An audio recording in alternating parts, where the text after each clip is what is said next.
इस कहानी के लेखक हैं नीतीश कुमार। दोस्तों, आज की ये कहानी एक सच्ची घटना से प्रेरित है जिसको जीने वाला शायद अब इस दुनिया में नहीं है, लेकिन उनकी ये कहानी आज भी हमारे बीच मौजूद है। दरअसल डॉक्टर सिन्हा दिल्ली शहर के एक बहुत नामचीन डॉक्टर थे, लेकिन अपनी प्रैक्टिस से कुछ टाइम पहले उन्होंने ब्रेक लेने का सोचा और अपनी पत्नी के साथ अपने गांव चले गए। डॉक्टर सिन्हा की छुट्टियां खत्म होने में बस 2 दिन ही बचे थे कि तभी आधी रात को किसी ने उनके घर का दरवाजा पीटा। डॉक्टर साहब, दरवाजा खोलिए। डॉक्टर साहब, एक बहुत जरूरी काम है त्योहार से, वरना हमारा भाई मर जाएगा। डॉक्टर साहब। फुलौरी डॉक्टर सिन्हा के घर के दरवाजे को पीटते हुए जोर जोर से चिल्ला रही थी, और बाहर इतनी तेज बारिश हो रही थी कि फुलौरी की आवाज कोई भी सुन नहीं पा रहा था कि अचानक ही उसे एहसास हुआ कि पेड़ के पीछे कोई शख्स खड़ा है जो उसे ही देखे जा रहा था। पर फुलौरी ने इसको नजरअंदाज कर दोबारा दरवाजा खटखटाया, पर वो इस बार भी नहीं खुला। तो फुलौरी ने एक पत्थर उठा, दरवाजे का शीशा तोड़ दिया और फिर खुद ही अपना हाथ घुसा अंदर से दरवाजा खोल फुलौरी घर के अंदर चली गई। वो डॉक्टर सिन्हा को आवाज लगाते हुए घर का हर कमरा खोल कर देख रही थी, पर उसे डॉक्टर सिन्हा कहीं नहीं दिखे। लेकिन घर का एक कमरा अभी भी बचा हुआ था, घर के सबसे आखिर का कमरा। फुलौरी ने जैसे ही उस आखिरी कमरे का दरवाजा खोला तो उसकी आंखें फटी की फटी रह गईं। डॉक्टर सिन्हा और उनकी पत्नी दोनों फांसी से लटके तड़प रहे थे, मानो जैसे कुछ मिनट पहले ही दोनों फांसी के फंदे पर लटके हों। फुलौरी दोनों मियां बीवी को फंदे से तड़पता देख उन्हें बचाने के लिए आगे बढ़ी थी कि तभी किसी ने उसका हाथ पकड़ उसे कमरे से बाहर खींच लिया। कौन है तू? और तुझे शर्म नहीं आती? इतनी बड़ी होकर चोरी करती है? अभी पुलिस को बुला के तुझे अंदर करवा दिया ना तो जिंदगी बर्बाद हो जाएगी तेरी। मगर फुलौरी तो बस एकटक डॉक्टर सिन्हा को ही देख रही थी। उसे अपनी आंखों पर यकीन ही नहीं हो रहा था कि अभी एक पल पहले उसने जिसे फांसी के फंदे पर तड़पता देखा वो उसके सामने खड़ा उसे डांट रहा है। क्या हुआ? सांप सूंघ गया क्या तुझे? बोल कौन है? डॉक्टर सिन्हा ने एक बार फिर से फुलौरी को झकझोरते हुए कहा। इस पर फुलौरी बोली, नहीं डॉक्टर साहब, हम चोरी करने के लिए नहीं आए थे, हम तो हमारे भाई के लिए आए थे। उसका सांप ने काट लिया है, अगर जल्दी कुछ नहीं किया तो वो मर जाएगा। डॉक्टर साहब, मैं आपके आगे हाथ जोड़ती हूँ, हमारी मदद कीजिए। अपने भाई की मौत का सोचकर ही फुलौरी की आंखें नम हो गई थी, जिसे देख डॉक्टर सिन्हा तुरंत ही फुलौरी का हाथ पकड़ बाहर जाने को चल दिया और जोर की आवाज में अपनी पत्नी मालती से कहा, मालती, मैं जा रहा हूँ, एक इमरजेंसी है, दरवाजा अंदर से बंद कर ले रहा। मालती भी डॉक्टर सिन्हा की बात सुन हाथ में छाता लिए उनके पास आ गई और डॉक्टर सिन्हा को छाता देते हुए कहा, लीजिए, इसे अपने साथ रखिए, बाहर बहुत तेज बारिश हो रही है।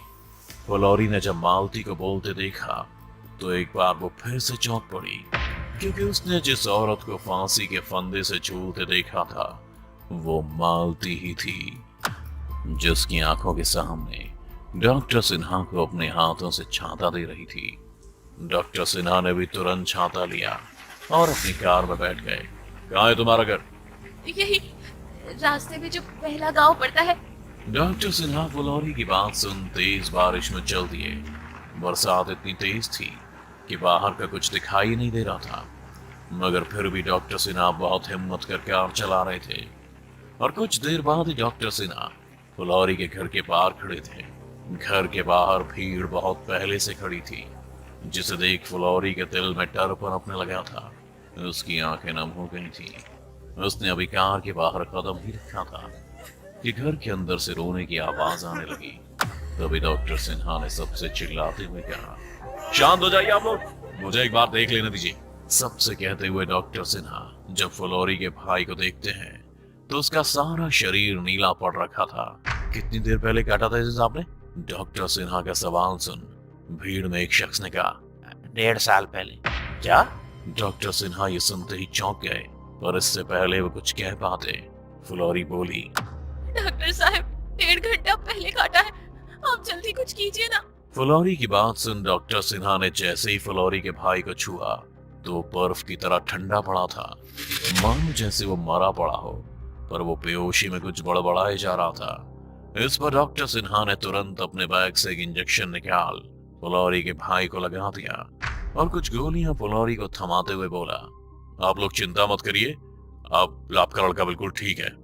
कल शाम में फिर आऊंगा ताकि कोई कमी ना रहे, और घबराने की कोई जरूरत नहीं है, ठीक है? इतना कहकर डॉक्टर सिन्हा अपना बैग वापस उठा जाने को हुए ही थे कि तभी फुलौरी भागती हुई उनके पास आई। डॉक्टर साहब, काश आपने हमारी मदद उस दिन कर दी होती तो आज हम लोगों को ये पाप नहीं भोगना होता। डॉक्टर सिन्हा को फुलौरी का कहा कुछ भी समझ में नहीं आया, जिसे नजरअंदाज कर वो वापस घर आ गए। लेकिन अगली रात जब वो वापस फुलौरी के गांव पहुंचे तो वहां खंडर के अलावा कुछ नहीं था, ना कोई घर और ना कोई जानवर। उन्हें घर के मलबे के अलावा कुछ नहीं दिखा। ऐसा कैसे मुमकिन है? पूरा का पूरा गांव एक रात में कैसे गायब हो सकता है? डॉक्टर सिन्हा खुद से कहते हुए सोच ही रहे थे कि तभी उन्हें किसी के मंत्रों के उच्चारण की आवाज सुनाई दी, जिसका पीछा कर डॉक्टर सिन्हा जब जगह पर पहुंचे तो उन्हें एक अघोरी अपनी तपस्या में विलीन दिखा। आप कौन है? और कल तक तो यहाँ पूरा गांव बसा करता था, फिर अचानक से वो एक रात में कहाँ गायब हो गया सब कुछ? डॉक्टर सिन्हा की बात सुना घोरी ने जब अपनी आंखें खोली तो वो गुस्से में लाल हो चुकी थी। तू फिर आ गया? अरे क्या चाहता है तू मुझसे? क्यों मुझे हर दूसरे दिन परेशान करने चला आता है? आखिर क्या बिगाड़ा है मैंने तेरा? ये क्या बकवास कर रहे हो तुम? मैं तो तुम्हें पहली बार देख रहा हूँ, फिर ये रोज रोज क्या बोल रहे हो? देख सिन्हा, पिछले 1.5 साल से हर दूसरे दिन मैं तुझे एक ही कहानी बता बता कर थक चुका हूँ। अपने हिस्से का पाप तू खुद भोगना, मुझे इसमें क्यों भागी बना रहा है? ये क्या कुछ भी अनाप शनाप बकवास किए जा रहे हो तुम? मैं कुछ कह नहीं रहा, इसका मतलब ये नहीं कि तुम्हारी कोई भी बकवास सुनता रहूंगा। तुम्हें पता भी है मैं डॉक्टर सिन्हा हूँ, दिल्ली का मशहूर कैंसर स्पेशलिस्ट। हाँ मुझे पता है तुम डॉक्टर सिन्हा हो, लेकिन जिंदा नहीं मुर्दा। तुम 1.5 साल पहले ही मर चुके हो, और जिस फुलौरी को ढूंढते हुए तुम मेरे पास आए हो वो 1.5 साल पहले ही मर चुकी है, वो भी तुम्हारी वजह से। बल्कि वो क्या, उसके साथ साथ गांव के बहुत से लोग भी तुम्हारी वजह से मरे हैं। अघोरी की बातें सुन डॉक्टर सिन्हा के होश उड़ गए, उनका सिर फटने को हो गया और तभी आवाज में डॉक्टर सिन्हा ने अघोरी से पूछ ही लिया, आखिर ऐसा क्या कर दिया था मैंने जो इतने लोगों की जान चली गई? 1.5 साल पहले तुम अपनी पत्नी के साथ यहाँ छुट्टियां बिताने आए थे, और छुट्टियां खत्म होने में महज 2 दिन बाकी थे जब फुलौरी तुम्हारे दरवाजे पर आई थी अपने भाई की जान बचाने के लिए। उस रात बहुत तेज बारिश हो रही थी और तुम उसके साथ गांव भी आए उसके भाई का इलाज करने के लिए। पर जैसे ही तुम्हें पता चला कि उसका भाई अब बच नहीं सकता तो तुमने एक चाल चली। सबसे कहा कि मैं फुलौरी के भाई की जान बचा सकता हूँ, लेकिन तुम्हें पैसे चाहिए। हालात की मजबूरी को देखते हुए गांव के सब लोगों ने अपने घर का सारा रुपया पैसा, यहाँ तक कि अपने जिस्म का सारा सोना उतार कर तुम्हारे हाथ में रख दिया, जबकि तुम्हें पता था कि फुलौरी के भाई के बचने की कोई उम्मीद नहीं है। पर फिर भी तुमने गांव वालों को बेवकूफ बनाया, उन्हें लूटा। तुम्हें लगा था कि एक दिन बाद तुम वापस शहर चले जाओगे तो सब लोग भूल जाएंगे, तुम्हें माफ कर देंगे। पर होनी को तो कुछ और ही मंजूर था सिन्हा। तुम्हें शहर जाने में अभी 1 दिन बाकी था और फुलौरी के भाई के मरते ही गांव वालों का सारा गुस्सा फूट पड़ा। उन्हें उसकी चिता को आग लगाने से ज्यादा जरूरी तुम्हें मौत के घाट उतारना लगा, और उन्होंने तुम्हारे घर जाकर तुम दोनों मियाँ बीवी को फांसी से लटका कर मार डाला। ये सब सुनकर डॉक्टर सिन्हा अपने ही दुख में डूब गए थे कि तभी अघोरी ने फिर कहा, पर कहानी यही खत्म नहीं हुई है डॉक्टर सिन्हा।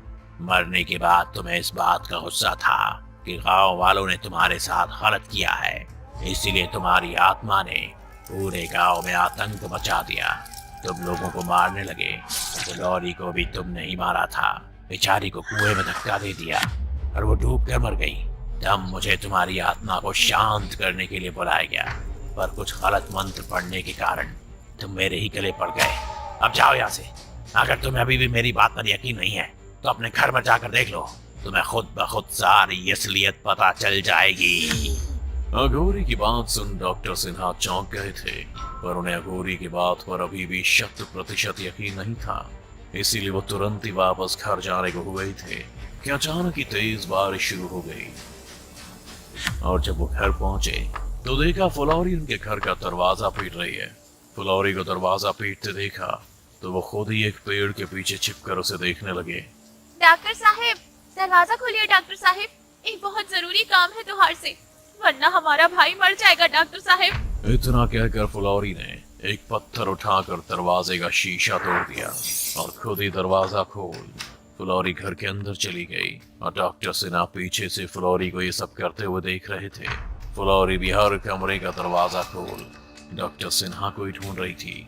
और जब उसने घर के आखिरी कमरे का दरवाजा खोला तो उसके होश उड़ गए। डॉक्टर सिन्हा भी फुलौरी की फटी आंखों और चेहरे का डर साफ देख सकते थे।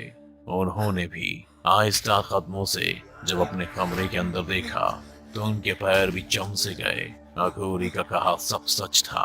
कमरे में डॉक्टर सिन्हा ने खुद को और अपनी पत्नी को फांसी के फंदे पर लटका देखा था, जो अपनी आखिरी सांसें गिन रहे थे।